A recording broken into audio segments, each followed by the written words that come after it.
would be really appreciated. Please welcome John Klark. John is a long-time anti-capitalist, anti-poverty activist. He's a well-known socialist in Toronto, in Ontario, across Canada. There's no need to introduce John Klark any further because I'm sure most of us in this room know John Klark and have seen his struggles. I welcome John Klark on behalf of the organizing committee. Thank you so much.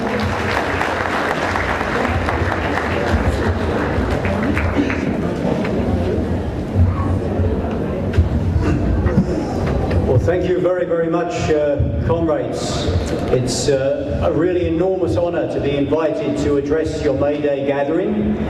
I had the opportunity, with the assistance of comrades in the audience, to at least get the gist of the speeches that were made before. And I'd like to thank all of the speakers, but I would like, especially by way of an aside, to make an expression of solidarity with the final speech on the vital role of struggling for the liberation of women as we build our movement. It seems appropriate on May Day to show that mark of respect and to make clear that if we are not building a revolutionary movement that does not place the struggle of women and at the forefront and does not actually struggle within our movements to rid ourselves of the ways of the past, then not only are we doing a great disservice to ourselves, not only are we guilty of a great injustice, but we are dragging our whole movement down, and we need to challenge ourselves every day in that regard. I do want to say that as we look at this May Day this year, we are looking at a situation where there is across the world an enormous struggle taking place against the austerity agenda that capitalism is imposing on millions and millions of people. I read the other day in some bourgeois paper the observation that there are more mass protests happening on this planet in the last few years than have ever happened before in human history. And I won't argue with that proposition. There are enormous movements of resistance that are growing up. And that, I think, is a reflection of the severity of the attack internationally that the capitalist system is imposing on the lives of working class people in their workplaces and in their communities. It is an absolutely reckless agenda of exploitation and misery that is being pursued. I believe I've said before at May Day gatherings that Rosa Luxemburg very famously once said that the choice facing humanity was between socialism and barbarism. But in truth, if Rosa Luxemburg were alive today, I think she would agree that she was being overly optimistic when she made that assessment. Because the truth is that today it's no longer a choice between socialism and barbarism, but the very future of human existence is on the line. We are dealing with a system that is so profoundly reckless and dangerous that it calls into question life on this planet. The vast majority of climate scientists agree that the course that is being pursued with regards to environmental degradation is so severe that the change must be put in place. And yet the government of this country is opening up the tar sands and further poisoning the world. All across the world, they have introduced reckless and brutal and bloody military adventures in Iraq, in Afghanistan, and they've learned nothing from it. They are now reinventing the Cold War and engaging in another tense and brutal standoff in the Ukraine. This is a system that can only seek to dig its way out through bloodshed and misery. And at the same time as it does these things, it focuses on massively increasing the rate of exploitation for working people at any cost. 1 year after the brutal and terrible tragedy in Bangladesh of the Rana Plaza. 1 year after it, those corporations haven't even taken it upon themselves from the standpoint of public relations, let alone decency, to provide any measure of compensation to the thousands and thousands of victims of that appalling crime. And even in the wealthy countries of the earth, the rate of exploitation is being furthered without any regard to human cost and without any respect for human life. In the United Kingdom, there is a government in power right now in the UK that is pursuing a course of social cutbacks that is bringing misery into the lives of people on an unheard of scale. Diseases in Britain that hadn't been heard of since before the Second World War, like rickets and scurvy, are starting to come back. Disabled people are being reassessed and declared fit to work and forced to scramble for jobs, literally when they are dying. There is an assessment process that has been imposed on disabled people and sick people in Britain now that is so severe that 10,000 people a year are dying within 6 weeks of being declared fit to work by the assessors. And right here in the city of Toronto, in this wealthy city, one of the most wealthy cities on the face of this planet, the Homeless Memorial downtown just put the name of the 700th homeless person who died on the streets of this city.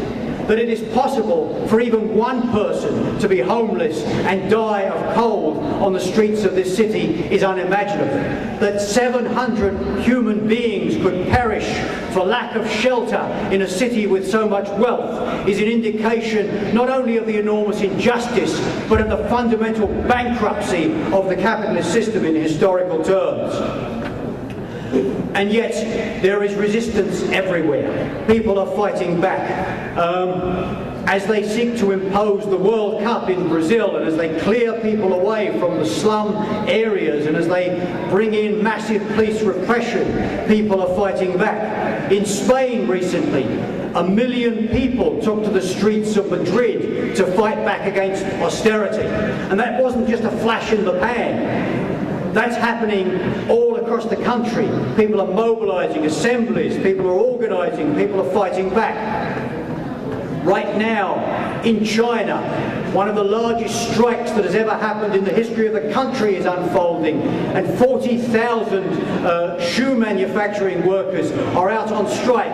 In the face of ferocious repression, they are standing their ground and they're fighting back. This Mayday, the Indonesian working class advanced the demand for a 30% increase in their wages and took to the streets on that basis. This Mayday has been a scene of struggle and resistance all across this planet. In Cambodia, textile workers mobilising. In Istanbul, they put 40,000 police on the streets to try to deny the Turkish working class the right to celebrate International Workers' Day. And still people took to the streets and fight back, even in the face of such brutal repression. Even here in Canada, in Montreal, when people tried to take to the streets and mobilise, they invoked the reactionary P6 municipal bylaw and arrested 137 people in this supposed democracy for trying to exercise their right to celebrate International Workers' Day. And in Iran, as we know, the resistance doesn't just take place in the workplaces on the streets. Even the prisons of Iran are scenes of struggle and ongoing resistance, showing the unbreakable courage of the working class movement. And so I think it is a time, this May Day, to feel a great sense of strength, a great sense of pride, and a great sense of hope for the future. But I must also say that when you look internationally at what is happening, while there is great resistance, at this point the capitalist class is staying in the saddle. They are riding out the crisis. They are managing to survive the movements of resistance. And that, I think, comes down to this proposition, that we must dedicate ourselves to transforming a powerful movement against austerity into a movement to end the capitalist system itself. That is the step that must be taken. And Mayday is, in that respect, for us, a very important set of historical lessons.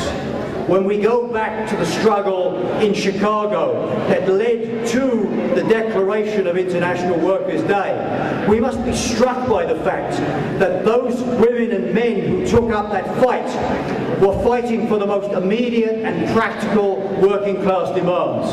They were fighting on the question of the length of the working day. But they understood very, very definitely and very decidedly and very clearly that any victory that the working class wins under this system is, in the end, a fleeting victory.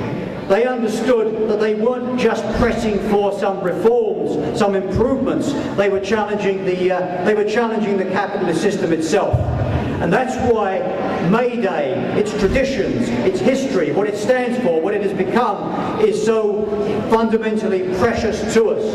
That is why it's so important that this gathering takes place. That's why it's so important that every march, every act of resistance that takes place on Mayday is so fundamentally important to the working class. When August Spies, one of the Haymarket martyrs, was executed, he made the incredibly important comment before his own hangman that there will come a time when our silence will be louder than the voices you strangle here today. And then they dropped him through the trapdoor and they broke his neck. I just saw a picture years and years after August Spies and the others died. I saw many pictures of resistance throughout the world, but I saw something that I thought was particularly striking, and that was young working class people in Chicago climbing on top of the Haymarket Memorial and raising a flag of working class resistance in the very centre of capitalism. That was something that inspired me enormously. And I think on Mayday we are in a position to dedicate ourselves to a struggle ahead that is at an enormously important point.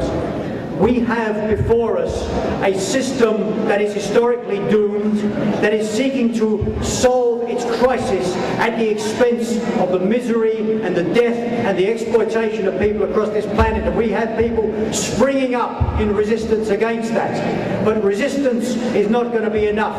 There must be a movement of social transformation built, a movement that seeks to overthrow the capitalist system. And in that regard, let's say, long live Mayday and everything it stands for. Long live the socialist future. Thank you very much.